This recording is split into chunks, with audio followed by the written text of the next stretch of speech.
Um, I was assigned the duty, along with the president of Celebrity Center International, to work out a full handling for a celebrity who had been filmed doing something that would cause a major situation with Scientology's public relations if it were to be found out, because this person was acting as a spokesperson for the Church of Scientology. And so it was a major situation, big. So we had to come, Karen and I went to the international headquarters, we worked out the handling, we had all the reports, it was all totally confidential, nobody was supposed to know about it and everything because sensitive. And we had to propose what handling we were going to do. That was okayed and coordinated. We get in the car, we drive to Los Angeles, which is about a 2.5-hour drive, or 2-hour drive from Hamburg. We get there about midnight, and what happens is we park the car in the president's area, which it's totally gated off, completely secure, has cameras, has security guards and everything like that, and we go to bed. We didn't want to bring it in because we just want it in the locked car, in the locked thing with the cameras and the security guards and everything like that when we go to bed. Tommy Davis was out that night, came to Celebrity Center at 2 o'clock in the morning, decided to change cars. So he parked his car and took that car home to the Wilcox, which is in the slummiest area of Hollywood, really bad area. So he takes that car. Okay, he sees that the briefcase is in the back seat, so he takes it out of the back seat and puts it in the trunk and closes the trunk and then goes to bed. Well, somebody who was sitting on the rooftop, 2 people, saw that he put a briefcase in the back of his trunk. So after the coast is clear, down they came, broke into the trunk, and stole the briefcase. You have to read the book to find out what happened after that, but I can tell you the entirety of Los Angeles, Hollywood, street folk were all activated to help try to find that briefcase afterwards. But somebody wanted to know what it was that he was looking for, so there you go. That's what I call a cliffhanger. 10 to 20 minutes. Okay. So, with your insight with the Celebrity Center, from your point of view, is it possible for an A-class celebrity at this point to leave Scientology? Would it be possible for them? Yeah, absolutely it would be. Paul Haggis, Jason Begay, and Larry Anderson have paved the way.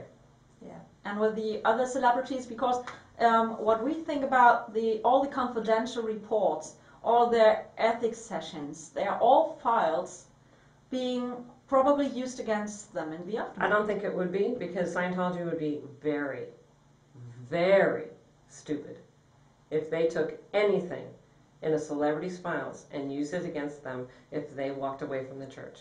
Very stupid. It would guarantee, and I'm saying this because I want it known, it would guarantee that they would never again get another celebrity to talk in an auditing session in Scientology again if they did that. So, within the Celebrity Center, what is the special treatment they got? Because they don't really know what's going on in the RPFs or in the Sea Org. What is the special treatment they have in comparison to the normal staff treatment? Normal staff treatment? Staff treatment is different than general public treatment, and general public treatment is totally different than celebrity treatment. So, and Sea Org treatment is totally different than staff treatment. There's gradients. And then international management staff treatment is different than any Sea Org member's treatment. A celebrity is pampered, and the reason why is because you want them to be completely satisfied with their service, so that they're happy, so that they'll want to bring their friends in, so that they will stay on lines, and so that they will continue to donate for further services or for projects that you're trying to get done, like renovations of a building or library donations, or to the International Association of Scientologists. And like Nancy Cartwright, apparently, several $1 million she donated or whatever to the IES.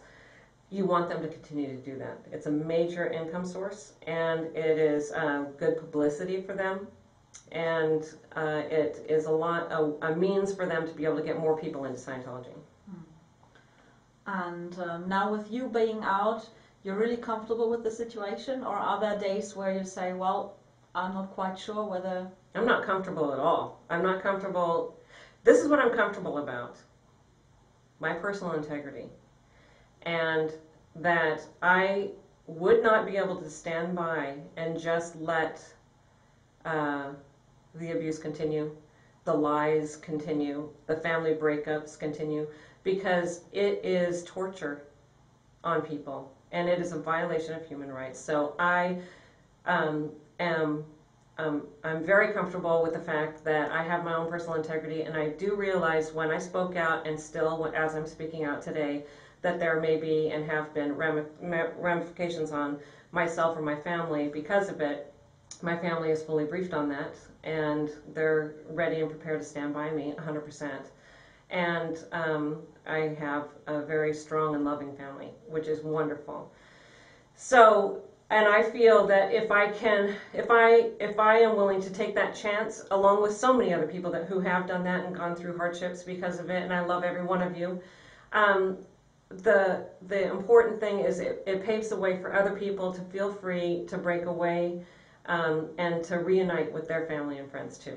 Do you have a piece of advice for all of those with thoughts of leaving going on in their heads and Yeah. taking Don't doubt your suspicions. Find out. Get the information. Look for yourself. Don't let your mind be controlled by only being allowed to look at certain information. Find out all the information. Decide for yourself, and then you'll be able to determine whether or not you should walk away. My recommendation is walk away. Practice what you want to practice. Just do not be in the clutches of Scientology, because they are able to separate you from family and have arbitrary policies to do so.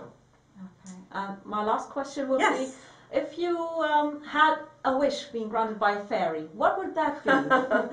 What would that be? I still have family members in Scientology, and the family is broken apart.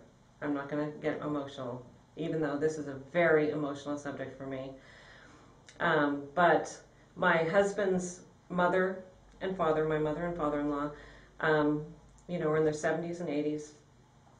They have 4 children. Their life was having the children and raising the children and creating a wonderful family. They have a wonderful family. It's in shreds right now because of Scientology. My mother-in-law has cried about this. We've had long, lengthy discussions. She prays every single day to get her family back together. They have tried to get me out of the family, thinking that maybe Matt can then be handled for Scientology, which is a joke. I mean, he's even more dedicated than I am. We're just seriously dedicated on the subject of handling the abuse and human rights violations. So that isn't an option. We're also married and very much in love. So that isn't going to happen. But that's how evil. To suggest that to his mother, she said, do you understand how evil that proposal is? That those words would be even uttered out of your mouth? So my wish, if a fairy came down, and a fairy doesn't need to come down because I'm going to make this happen anyway, is to get my whole family fully reunited, but also to just cancel the policy entirely, even if it takes outside intervention, which it will, so that all family members can be gotten back together. Good luck with that. Thank you. Thank you so much for Yes, this time. thank you for having me.